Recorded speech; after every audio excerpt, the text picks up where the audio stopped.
Olá, meus irmãos e irmãs de Ideal Espírita, vocês amigos e amigas que nos acompanham aqui na página Estação da Luz Espírita, muitíssimo obrigado mesmo pela sua companhia. A nossa página Estação da Luz Espírita não tem fins lucrativos, o objetivo é a divulgação da doutrina espírita. E é por isso que nós reunimos aqui esta sede de matérias espíritas para que possa atender às suas necessidades, estudo, lazer, pesquisa. Você encontra aqui na nossa página Estação da Luz Espírita os livros da codificação, obras suplementares, entrevistas, palestras e os programas da Web Rádio Estação da Luz de Natal e Web Rádio Cristo Consolador de São Paulo.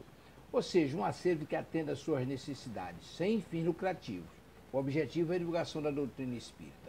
E agora eu convido você para nos acompanhar na reprodução de mais esse trabalho imperdível. Muito obrigado mesmo pela sua companhia e vamos juntos!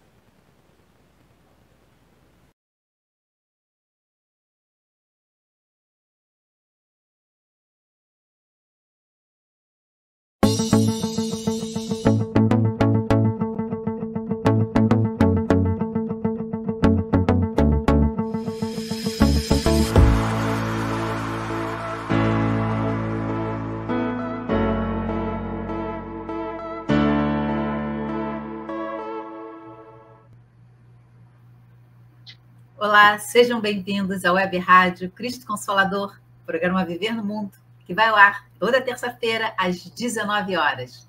Boa noite, amigos. Boa noite, Ana Lu. Boa noite, Zé Mauro. Boa noite, Luzia. Boa noite, Ana Lu. Boa noite, nossos amigos que nos assistem hoje ao vivo e aqueles que nos assistirão depois. Muito obrigado por estarem conosco mais uma vez. Boa noite, Luzia. Boa noite, Zé Mauro. Boa noite, queridos amigos. Desde já agradecemos a participação e a presença virtual de todos. Aqueles que estão aqui pela primeira vez, sejam muito bem-vindos. E vamos dar boa noite à tia Edila, minha tia linda. A tia Edila sempre é a primeira. Nossa tia, Luzia, ela já assumiu. Ela botou aqui, ó, boa noite, sobrinhos. Isso. Vou trocar o pronome. Nossa tia. Isso. Vamos lá, gente. Vamos começar o programa. Sejam todos muito bem-vindos. Boa noite, minha tia. Vamos começar com a oração, porque essa é uma rádio espírita e programa espírita sempre começa com uma oração. Ana Lúcia faz para a gente a prece? Faço sim. Vamos fechar os nossos olhos, esquecer as preocupações, as aflições, e vamos dedicar esses breves minutinhos que nós temos ao Mestre Jesus, à espiritualidade que já está pronta para nos auxiliar na noite de hoje. Amado Mestre Jesus, que esta noite possa ser de muita caridade, de muita misericórdia e compaixão, já que somos espíritos tão imperfeitos. Permita, Senhor, que todo aprendizado da noite possa ser muito bem guardado por nós e que, ao encerrar este humilde trabalho, nós possamos compartilhar com os nossos irmãos de jornada terrestre. Graças a Deus, graças a Jesus. Graças a Deus. Então, vamos lá ao nosso tema de hoje. E eu vou começar lendo uma epístola de Paulo, porque Paulo, na sua epístola aos Coríntios, no capítulo 13, na primeira epístola, ele nos fala sobre a necessidade da caridade e que ela é a maior dentre as virtudes. E ele fala assim: ainda que eu falasse a língua dos homens e a língua dos próprios anjos, se eu não tiver caridade, serei como bronze que soa ou como símbolo que retine. E no final, ele diz: agora, pois, permanecem estas três virtudes, a fé, a esperança e a caridade. Mas dentre elas, a mais excelente é a caridade. A caridade, ela resume todas as outras virtudes. A prática da caridade estimula a vivência do amor fraterno, a união entre as pessoas, faz com que enxerguemos o outro como irmão. Ela é o ponto de convergência de todas as religiões, podendo ser exercida por qualquer pessoa, novo, mais idoso, rico, pobre, de qualquer nação, de qualquer religião. Pode unir a pessoas de qualquer credo numa ação para o bem. Pode ter crenças diferentes, acreditar em coisas diferentes, segmentos diferentes da sociedade, mas essas pessoas podem se unir para o bem. Essa é a verdadeira caridade, esse sentido que nos dá. E o Espiritismo tem como lema: fora da caridade não há salvação. O que nos faz perceber que a salvação não depende da fé religiosa, mas sim do cumprimento da lei divina que manda amar a Deus sobre todas as coisas e ao próximo como a nós mesmos. E a caridade é o amor em ação. E o amor bem vivido, bem exercido, ele substitui pelo nós. E Kardec nos diz que será em torno da caridade que a humanidade inteira sentirá a necessidade de se unir, quando se cansar dessas lutas, né, geradas pelo orgulho, pela vaidade, pelo egoísmo, pela inveja, pelas ambições, pela avareza. E a chaga que elimina tudo que está dentro de nós, de bom, é o egoísmo, que impede que o indivíduo tenha empatia, solidariedade, fraternidade, de sensibilizar com a necessidade alheia, com as dores do outro, com o sofrimento do outro. O egoísmo faz com que a pessoa consiga enxergar somente a si, os seus sentimentos, as suas dores. Tudo dele é maior. O seu sentimento é maior, a sua dor é maior, tudo é maior. O outro está sempre em segundo plano. O egoísta, ele acredita ser o centro de todas as coisas, de tudo que há. Ele é o centro, tudo acontece por causa dele e por ele. E a rigidez em relação das demais pessoas impede que os bons sentimentos aflorem dentro do coração de um egoísta, que possa se desenvolver de uma forma saudável. E com isso o egoísta ele fica para trás no processo evolutivo. Então, assim, o egoísmo impede o desenvolvimento do amor ao próximo, que deve desenvolver, né, segundo uma determinação divina e conforme o próprio Cristo já nos ensinou. Porque ele, eu já falei aqui várias vezes, ele encarnou entre nós com um objetivo: nos ensinar a amar a Deus sobre todas as coisas e ao próximo como a nós mesmos. E segundo Kardec, todos os cristãos devem concentrar ali seus esforços para combater o egoísmo que reside dentro de cada um de nós, ainda reside dentro de cada um de nós. Uns em grau maior, outros em grau menor. E segundo Emmanuel, é o egoísmo que é o monstro devorador de todas as inteligências e de todas as fontes das virtudes. E também é ali que ele faz a fonte também, ele é a fonte também de todas as mazelas. Tudo baseado no egoísmo. É a origem, né, de todos esses males. Ele é a negação da caridade. É o maior obstáculo para a nossa felicidade. E a dificuldade não está na prática da caridade, mas sim na eliminação dos vícios que lhes são opostos. Então, a dificuldade da prática da caridade é eliminar ou combater o egoísmo. Da humildade é combater o orgulho, da generosidade para combater a avareza, da benevolência para combater a malevolência, da solidariedade para combater o individualismo. A caridade é a maior virtude. O egoísmo é a chaga da humanidade. E o Espiritismo tem a tarefa de colaborar para o desenvolvimento moral da humanidade e que isso vai levar a Terra para uma hierarquia superior dos mundos. O egoísmo, ele é o alvo para que todos os cristãos devem ali apontar os seus esforços, né, as suas armas, né, interiores, e principalmente os espíritas devem também voltar todos os seus esforços, porque muito será cobrado daquele a quem muito foi dado. E nós recebemos muito a cada instante. A doutrina espírita, ela é consoladora porque ela explica, ela traz o conhecimento, ela traz a luz do esclarecimento. Então, muito será cobrado. Virtudes e os vícios é o tema do programa Viver no Mundo, número 115, na Web Rádio Cristo Consolador. Zé Mauro? É isso aí. Virtudes e vícios. E na complexidade, meus irmãos, dessa nossa jornada encarnados, nesse planeta de provas e expiações, não é uma jornada muito fácil, né? As virtudes e os vícios, eles se entrelaçam como se fossem fios, né? Formando uma trama que define a nossa existência e vai moldando o nosso desenvolvimento, né? O nosso caráter, a nossa moral. E essa tapeçaria, se podemos chamar assim, né?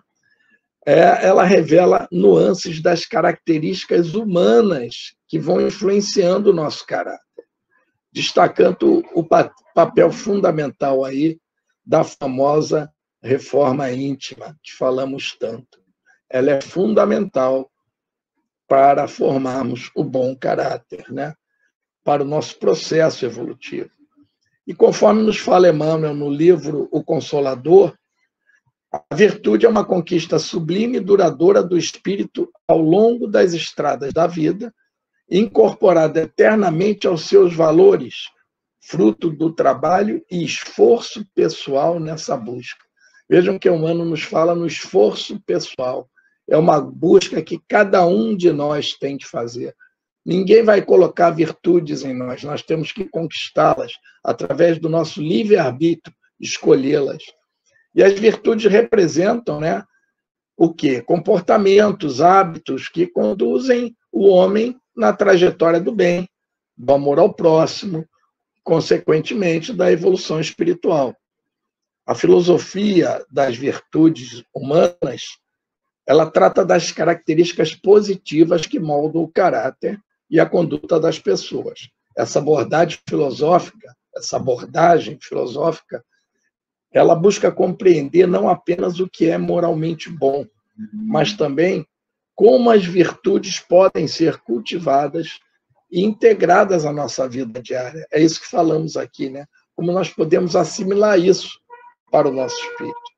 E a reflexão sobre as virtudes tem raízes lá nos pensadores da antiguidade, entre eles Aristóteles, cuja obra Ética a Nicômaco representou um marco na exploração das qualidades das virtudes.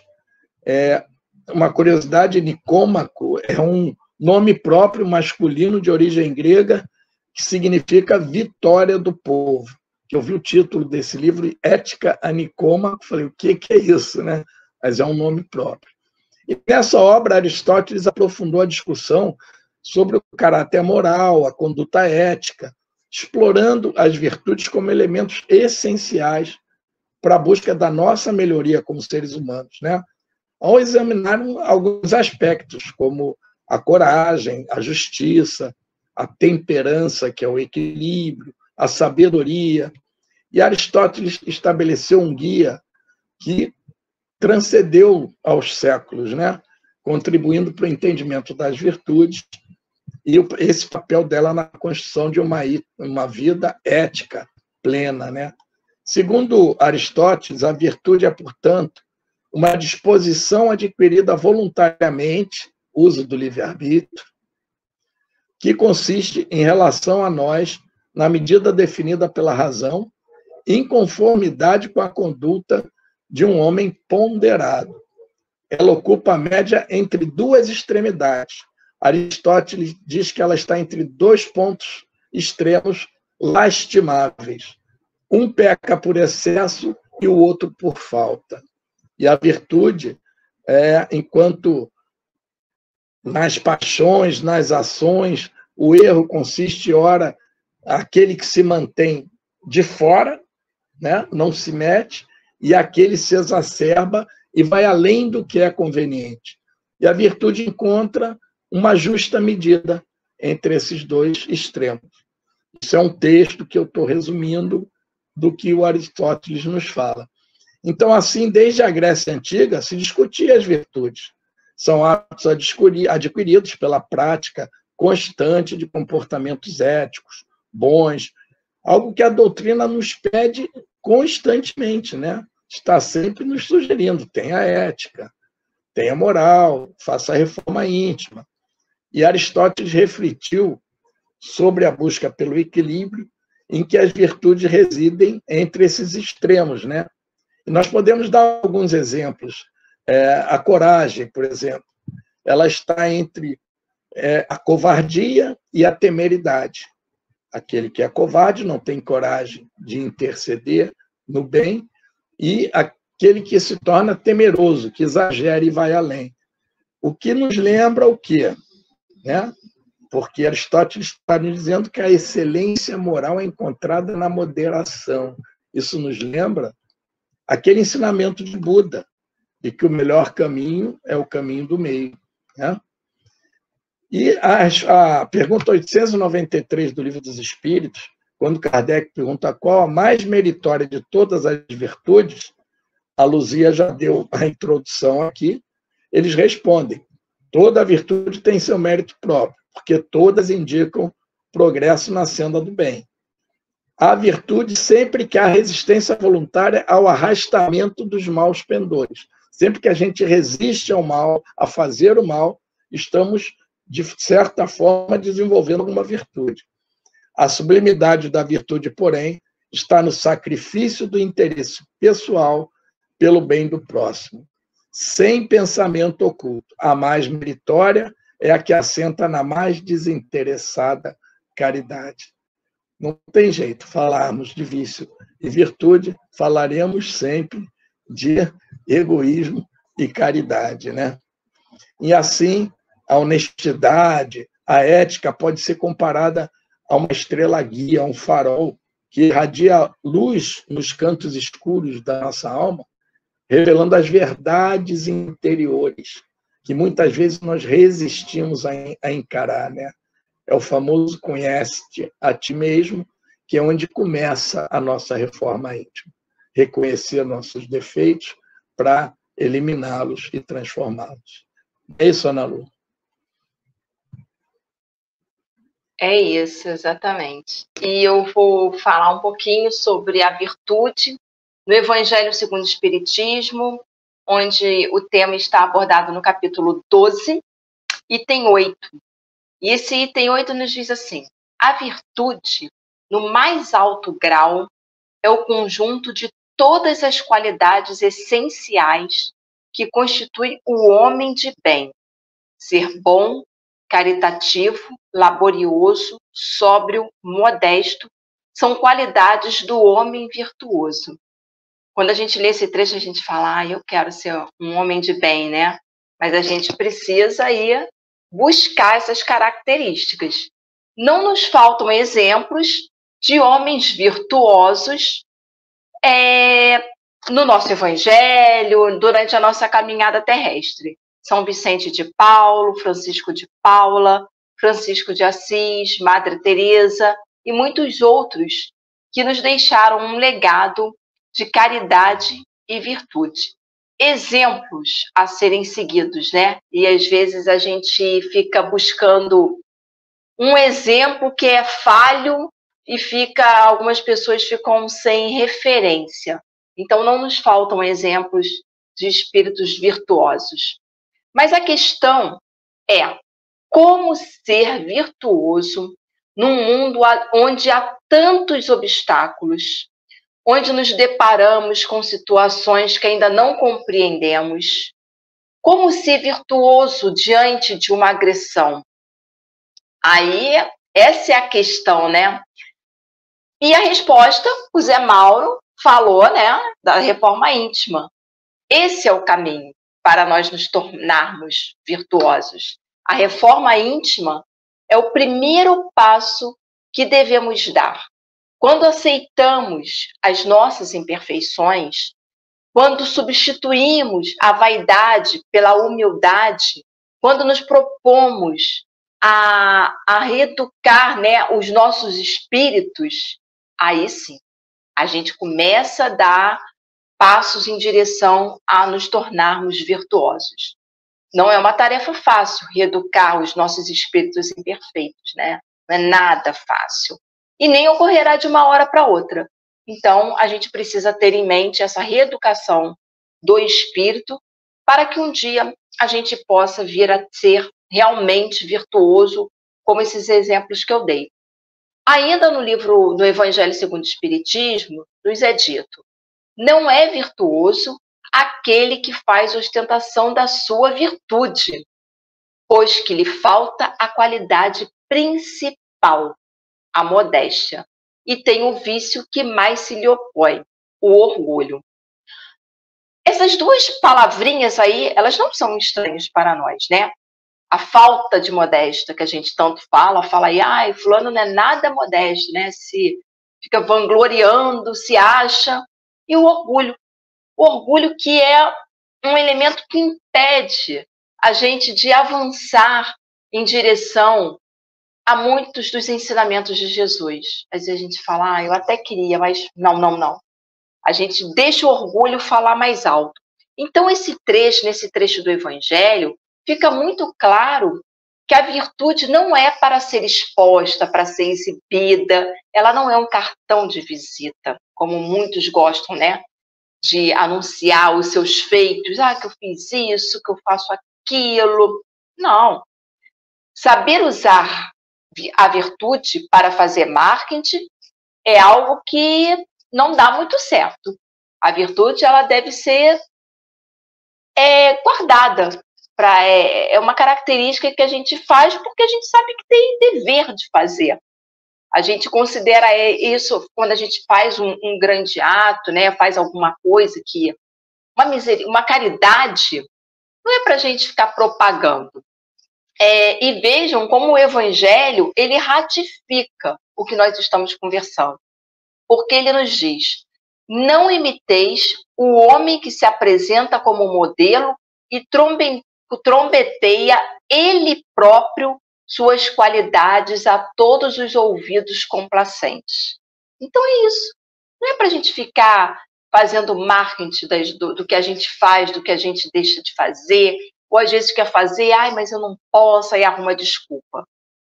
O Evangelho ainda nos diz: em princípio, o homem que se exalça, que ergue uma estátua à sua própria virtude, anula, por esse simples fato, todo o mérito real que possa ter. Então, a gente observa nesse trecho do Evangelho segundo o Espiritismo que ele vem marcando bem, que não é para a gente se vangloriar do que a gente faz. Até porque, muitas vezes, né, meus irmãos, a gente está nos reajustando, resgatando alguma coisa lá de trás, que a gente não tem nem ideia. E estamos fazendo até pouco. E às vezes a gente acha que está fazendo muito. Mas eu faço isso. E às vezes, é só o início de um resgate, de um reajuste. Eu costumo dizer que avaliamos mal os nossos feitos. Acreditamos que as nossas decisões, por vezes, estão alinhadas com as leis divinas. E a gente avalia mal, a gente acha que tá, não, eu faço muito, porque... E não é bem assim, né? Quer ver só? Tem um outro exemplo que está no Evangelho. Aquela viúva lá do óbolo, que ela vai lá e doa, e Jesus tem ela como exemplo e fala: olha aquela viúva. A viúva da parábola era virtuosa? Se nós fizermos uma análise da atitude, do comportamento dela, da sua conduta, acreditamos que esse é um exemplo, né? O exemplo, a viúva, ele é um exemplo muito bom a ser seguido por cada um de nós. Porque ela deu o que ia fazer falta para ela. Por isso é que eu falei, muitas vezes avaliamos mal. Acreditamos que estamos fazendo muito E se a gente trouxesse a balança espiritual para botar o nosso saquinho de moeda, talvez a gente até se decepcionasse, a gente falasse, nossa, eu pensei que eu fosse ter mais mérito. Então, vamos buscar a humildade, vamos buscar afastar o nosso orgulho para que a gente possa um dia nos tornarmos homens virtuosos. Não é isso, Luzia? Com certeza. Vai demorar um pouquinho, mas a gente tem que começar, né? A estrada é longa, quanto mais a gente demora a começar, mais longa ela se torna, né? Mais difícil, né? Mais demorado vai ser atingir o objetivo. E em uma das psicografias, né, do Espírito Emmanuel, né, com, claro, a parceria de Chico, né, nosso querido Chico, diz que nós temos duas asas, né, que conduzem à perfeição. E nesse livro, que é o Pensamento e Vida, ele fala de amor e sabedoria. E já disse, e fala que as duas asas que vão nos conduzir para a presença de Deus, nessa estrada que a Ana falou agora, bem claramente, bem didaticamente para a gente, se chama amor, e a outra asa se chama sabedoria, que é através do amor que nós vamos valorizar a vida, e que através da sabedoria nós somos valorizados pela vida. Ele faz esse trocadilho. E daí a necessidade de marcharem juntas, né? Tanto a sabedoria quanto o amor, a inteligência e a bondade. E no livro Consolador, ele diz, né, também a mesma dupla, né, Emmanuel e Chico, diz que o sentimento e a sabedoria, elas são as duas asas com que a alma se vai elevar para a perfeição infinita. Bonito isso, né? E que aqui na Terra são classificados como adiantamento moral e o adiantamento intelectual. Então, ele faz essa ponderação da sabedoria com o adiantamento intelectual, do amor com o adiantamento moral. Ele faz essa correlação que realmente tem tudo a ver. E o intelecto, ele é essencial para a lei do progresso. Ele exercita a inteligência e aí a humanidade vai melhorando o seu bem-estar, vai melhorando o bem-estar de todos, tecnologia, medicina, tudo, né? Tudo que nós necessitamos, que faz parte da lei do progresso, da lei do trabalho, e vai valorizando e vai progredindo, vai desenvolvendo. E através do raciocínio humano também é que se pode chegar à conclusão do mal, né, que é feito, que nós fazemos, que é ruim para nós também, e também do bem que se faz, também através do raciocínio. Então, e assim, começa a melhorar o seu lado moral através de uma conclusão obtida através do raciocínio lógico. Por isso faz sentido, né? Porque também diz que geralmente, né, a parte intelectual vem primeiro que a parte moral. E nós sabemos o que acontece quando o ser humano desenvolve a asa da intelectualidade, mas não desenvolve a asa da moralidade. Os vícios acabam sobressaindo as virtudes.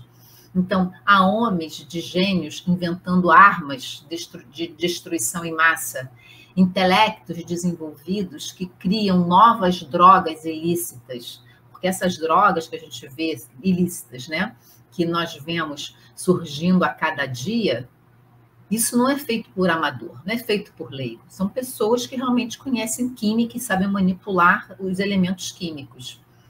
Nós vemos também esses experts hackeando computadores, hackeando sistemas, grandes estrategistas criando guerras e populações sendo dizimadas por essas guerras.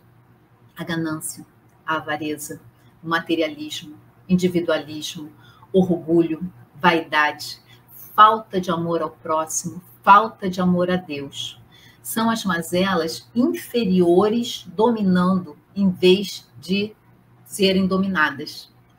Se todas essas inteligências maravilhosas, né, que criam maravilhosamente, se desenvolvem maravilhosamente bem, mas se elas estivessem aliada à moralidade desenvolvida, teríamos um mundo muito melhor, porque ela estaria direcionada para o bem e não para o mal da humanidade. e onde essas mentes brilhantes estariam sendo empregadas para o desenvolvimento e o bem-estar de todos.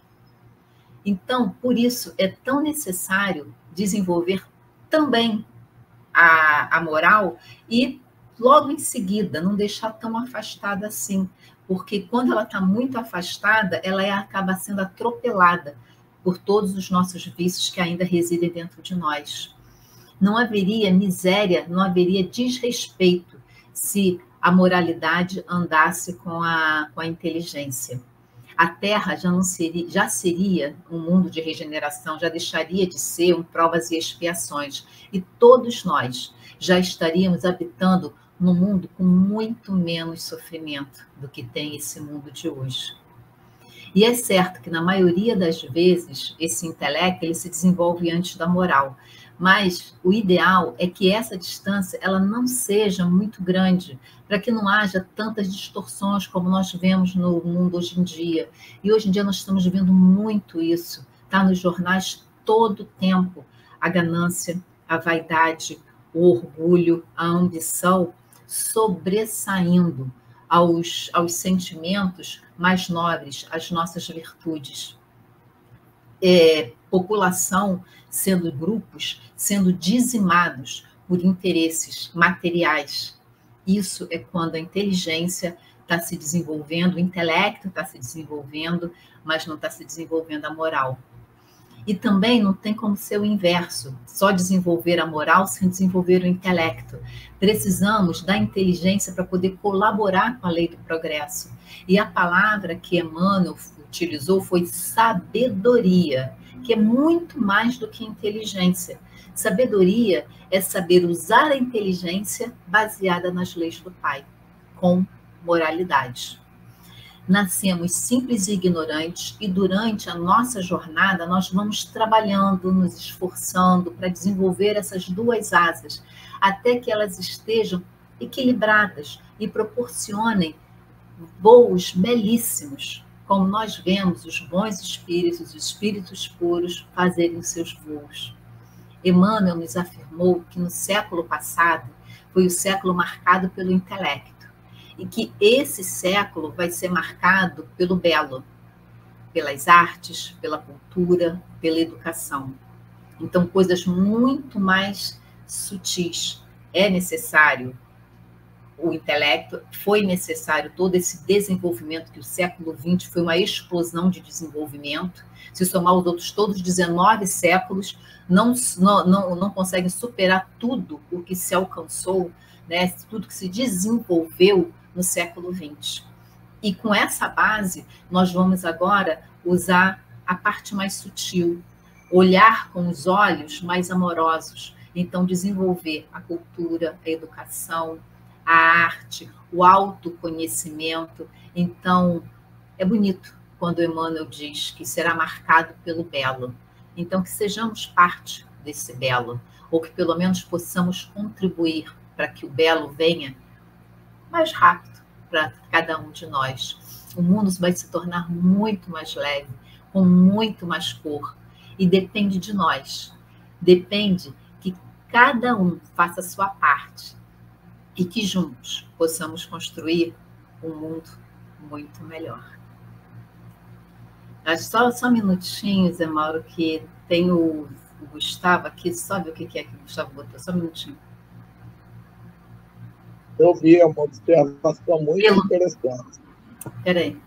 Pelo que já foi dito tão claramente exposto, o homem de bem não propaga a sua virtude. É para Ana. Ana, você.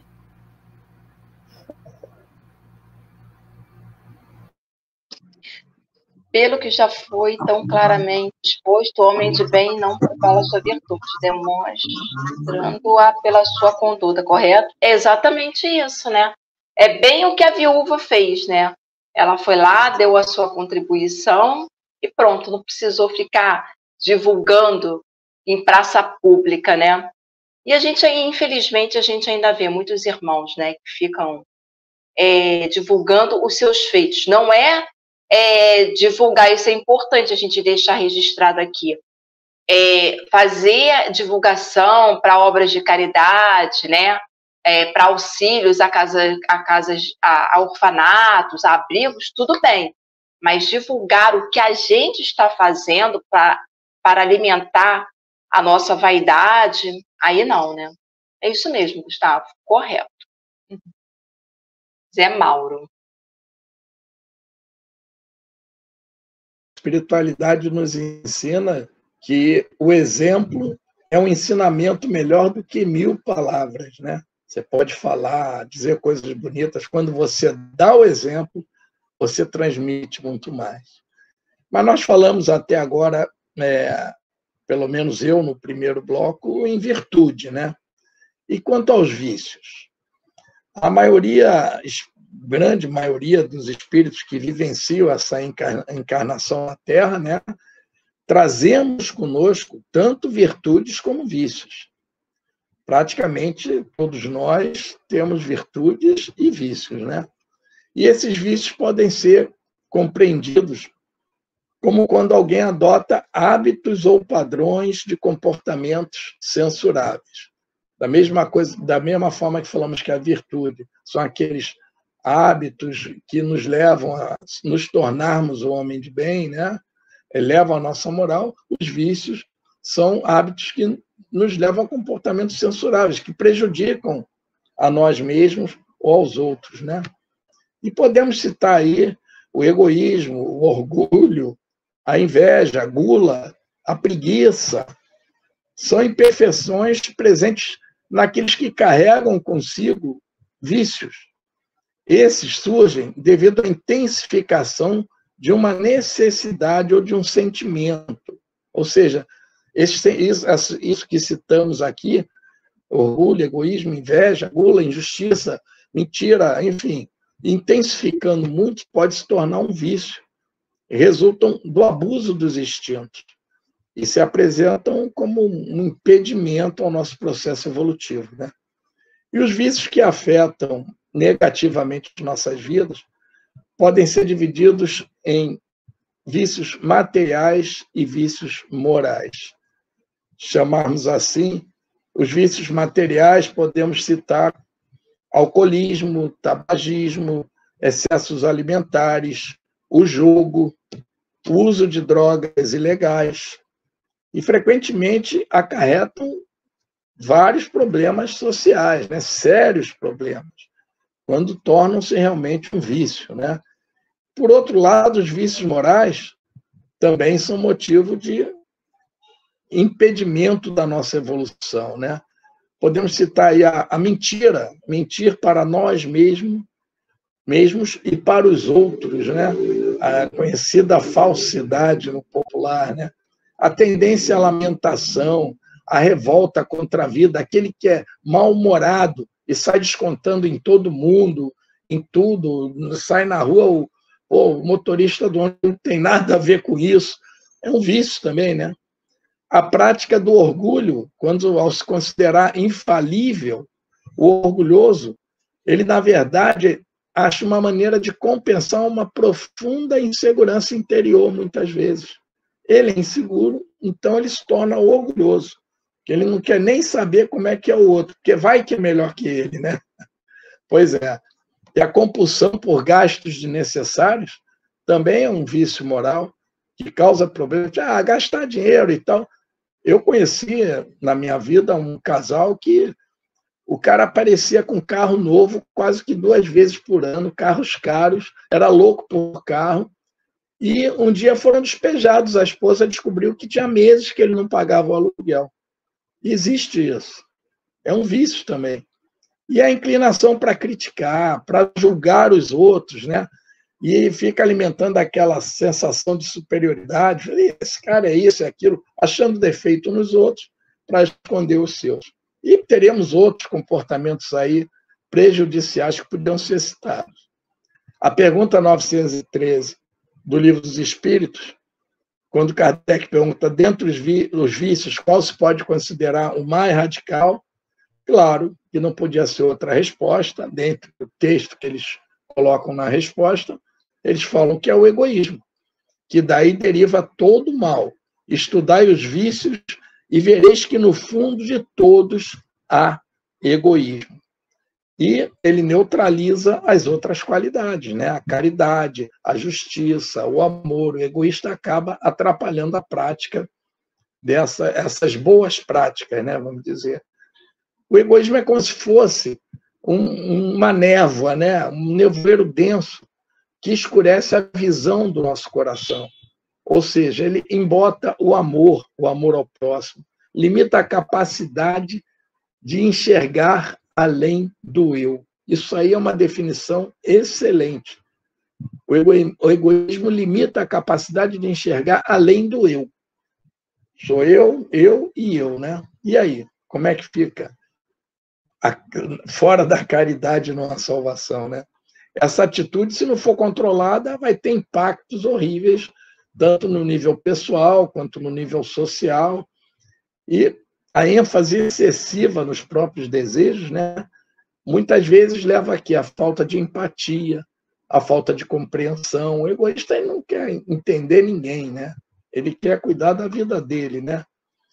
Bom, no âmbito social também, ele contribui para a desigualdade, a injustiça. As ações motivadas única e exclusivamente pelo interesse próprio desequilibram os sistemas sociais, favorecem alguns em detrimento de muitos, em geral, né? Isso a gente vê em várias áreas. E isso gera tensões, conflitos, prejudica o bem-estar coletivo, enfim. É isso que nós precisamos compreender para correr atrás de eliminar esse tal de egoísmo, né? Ana Lu? E egoísmo é só um deles, né? Eliminar, assim, vários vícios que nós temos. E às vezes a gente fica dando a desculpa assim, ai, mas eu já trago isso de encarnação passada. Os espíritas adoram falar assim, né? Ai, mas eu já trago isso de encarnação passada. Então, já tem que usar a presente para tentar eliminar esse vício. Claro, a gente sabe que não é fácil. Eu também vou aproveitar esse segundo bloco e falar um pouquinho sobre o vício. A gente falou das virtudes, tudo lindo, maravilhoso, mas agora vamos colocar o dedo na ferida, né? Que a gente precisa fazer esse trabalho também, porque senão a gente não evolui. Então, vamos abordar aqui a questão do vício. Eu trouxe um conceito na filosofia e trouxe um conceito da doutrina espírita. Na filosofia, ela conceitua o vício como tudo que faz oposição às virtudes. Bem claro e bem simples para a gente entender, né? Não tem mistério. A doutrina espírita, ela traz o seguinte conceito: são as más tendências resultam de experiências infelizes vivenciadas pelo ser humano na existência atual e nas passadas. E aí é quando às vezes a gente quer arrumar uma desculpinha para dizer que uma encarnação só eu não consigo eliminar os vícios. Ok, todos não, mas alguma coisa a gente já pode começar a eliminar. Como o Zé Mauro falou, às vezes as pessoas vêm com vício de bebida, os vícios relacionados à droga, a querer gastar mais do que pode, ao vício do consumo, o vício de comer em excesso, diversos vícios. Cada um pode aí pensar, né, no que é. A preguiça também não deixa de ser um vício, sempre preguiçoso, não tem ânimo para nada. Então, esse conceito espírita, né, completando assim essa explicação espírita, nós teremos que trabalhar esses vícios e transformá-los em virtudes, porque é a única solução que nós temos para melhorar, para evoluir. Interessantes esses conceitos, porque eles nos auxiliam a compreender que devemos, ao máximo, buscar eliminar esses vícios que carregamos, porque eles são entraves à nossa evolução. E aí, agora, eu vou trazer o Nosso Lar, o meu livro queridinho, que eu amo de paixão, e todo mundo sabe que quando eu tenho a oportunidade de trazer o André Luiz, eu trago, porque ele é um exemplo muito bom para todos nós, né? É um exemplo assim que a gente não está distante, estava encarnado, teve seus vícios, teve o seu comportamento que fez com que ele fosse parar no umbral. Então, ele é um exemplo maravilhoso. Então, nesse livro, No Nosso Lar, eu vou trazer um diálogo muito interessante que ocorre entre o André Luiz, que já foi socorrido, já está começando a compreender as coisas, e o médico espiritual Henrique de Luna. Eles estão lá, o André Luiz está para ser examinado por esse médico, e ele se apresenta, né, um outro irmão espiritual apresenta o Henrique de Luna, no serviço de assistência médica, que é lá na colônia espiritual, para o André Luiz. E o médico fala assim para o André Luiz: é de lamentar que tenha vindo pelo suicídio. E aí o André Luiz fala assim: suicídio?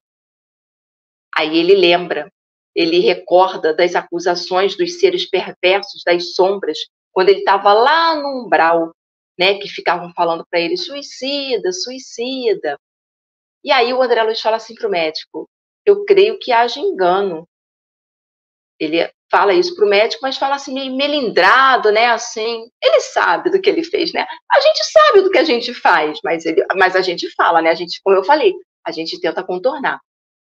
E aí ele fala assim: não, tem algum erro aí, porque lutei mais de 40 dias na casa de saúde, tentando vencer a morte. Sofri 2 operações graves em razão de oclusão intestinal. Aí o médico fala para ele na maior tranquilidade: sim. Aí ele fala, o médico vem explicando para ele, né, demonstrando para ele por que a questão do suicídio. Fala assim: o organismo espiritual apresenta em si mesmo a história completa das ações praticadas no mundo. Posso parar aqui, que assim, a gente fecha com chave de ouro desse trecho do nosso lar. Então, tudo que a gente está fazendo aqui e agora vai reverberar no nosso perispírito e, consequentemente, quando nós desencarnarmos. Né? E aí eles continuam aqui conversando, né? E o médico vem assim, destrinchando para ele: vejamos a zona intestinal, a oclusão derivada de elementos cancerosos, e este, por sua vez, de alguma leviandade do meu estimado irmão no campo da sífilis. E vem apontando, entretanto, seu modo especial de conviver, muitas vezes áspero, e muitas vezes exasperado e sombrio, captava destruidoras vibrações naqueles que o ouviam. É muito interessante esse trecho, tem mais uns outros pedacinhos aqui, né? Ele fala: já observou, meu amigo, que o seu fígado foi maltratado pela sua própria ação, que rins foram esquecidos com terrível menosprezo às dádivas sagradas, né? Então, a gente vai vendo que, assim, é muito mais profundo do que a gente possa imaginar. Vai atingindo também os nossos órgãos, vai atingindo também o nosso perispírito. Por isso é que a gente fala, né, que assim, é tão importante a gente ir afastando os vícios, a gente ir detectando que vícios são esses, para que a gente não se afunde cada vez mais. Então, todas essas sequelas do perispírito do André Luiz, né, e apontadas pelo médico, elas são para nos mostrar como os nossos vícios são nocivos ao nosso corpo material e ao nosso corpo espiritual. É um alerta importantíssimo para nós que ainda estamos encarnados e podemos fazer diferente. Ainda há tempo para nós fazermos essa reforma. O que nós não podemos é deixar para amanhã. Nós devemos começar hoje, porque, como eu sempre digo, quando vamos desencarnar? Alguém aqui consegue precisar quando vamos desencarnar? Porque não tem hora, não tem dia, não tem idade, assim que a gente saiba. A gente não tem esse conhecimento. Então, ou a gente comer... O Zé Mauro está fazendo assim com a mãozinha, né, mais para frente. Eu posso amanhã não acordar mais. Eu gosto de me dar como exemplo, porque aí não fica ninguém falando: poxa, você me botou no exemplo, né? Então, assim, eu posso dormir hoje e amanhã não acordar mais. Então, o que foi feito, foi feito. O que ficou por fazer, sinto muito, Ana Luísa, tá aqui na sua fichinha, não deu tempo, você não se dedicou como deveria se dedicar, né? Porque a gente, então, que está aqui falando, a gente tem uma responsabilidade maior ainda. Então, que a gente tenha essa consciência no dia a dia, que a gente busque o equilíbrio, que a gente afaste esses vícios e tente, aos pouquinhos, ir substituindo por virtudes. É fácil? Não, não é fácil. Vai ser da noite para o dia? Não, não vai ser da noite para o dia. Mas nós já estamos aptos, principalmente nós que conhecemos a doutrina espírita. É isso, né, Luzia? Cada vez que fala assim, principalmente nós que conhecemos a doutrina espírita, o cabelo chega a arrepiar, né? Chega a arrepiar. Dá tremedeira, porque assim... Dá tremedeira, verdade. Mas é isso, né? O conhecimento é libertador, mas também conscientizador. E já que é conscientizador, nós temos que assumir as nossas responsabilidades. É que nem crescer, né? Criancinha, bebê, responsabilidade zero, né? Quem toma conta, pai, mãe ou quem cria, vai ali decidindo e tomando conta e assumindo as responsabilidades caso não haja direito. Cresceu, pronto. Assume as responsabilidades, não tem jeito. E assim nós vamos ter que trabalhar os nossos vícios para que sejamos pessoas melhores. E como a Ana bem ilustrou, há vícios de todas as matizes. O comer demais, o comer coisas erradas é um vício, né? Eu tenho vício em tal comida ou em tal bebida, né? E isso agride o nosso organismo. Isso também é uma forma de conscientização. Como também, como o Zé Mauro falou, o vício de falar o mal de alguém ou de reclamar é também um vício. A reclamação é um vício, é uma doença que nós temos também que cuidar. Então, nós temos que entender que para que haja paz, é preciso trazer a paz dentro de nós. Eu preciso compartilhar essa paz, fazer a minha parte e me manter vigilante para que as virtudes sobressaiam as nossas mazelas interiores, os nossos vícios. Aí alguns podem dizer, mas como ter paz no mundo tão caótico? Olha em volta. E aí a resposta é uma só. Nós já passamos da fase de nos moldar, de moldar nosso comportamento pelo comportamento alheio. Eu não posso fazer, porque fulano fez isso, então eu vou fazer aquilo. Não, eu tenho que fazer de acordo com a minha consciência, como a Ana acabou de dizer. Nós já temos conhecimento suficiente para agir de acordo com a nossa natureza. Cada um só dá o que tem. Tem uma historinha rápida que fala assim: eu estava passando com uma xícara, alguém me esbarrou e derramei café. A pergunta é: por que você derramou café? Porque alguém me esbarrou. Resposta errada. Eu derramei café porque tinha café. Se tivesse chá, derramaria chá. Se tivesse água, derramaria água. Assim somos nós. Quando a vida nos dá esse solavanco, o que nós derramamos? Nós derramamos a paz, o amor, a compreensão, a caridade, ou seja, as nossas virtudes, ou nós derramamos as nossas mazelas, os nossos vícios. Pensemos nisso cada vez que nós levarmos esse solavanco da vida. O que nós estamos oferecendo para o mundo? Primeiro, nós temos que ser pacíficos, para depois nos tornarmos um pacificador. O exemplo instrui, o exemplo educa. Então, sejamos nós o exemplo que educa. Zé Mauro. Luzia, muito obrigado por lembrar essa historinha. Ela é muito bacana.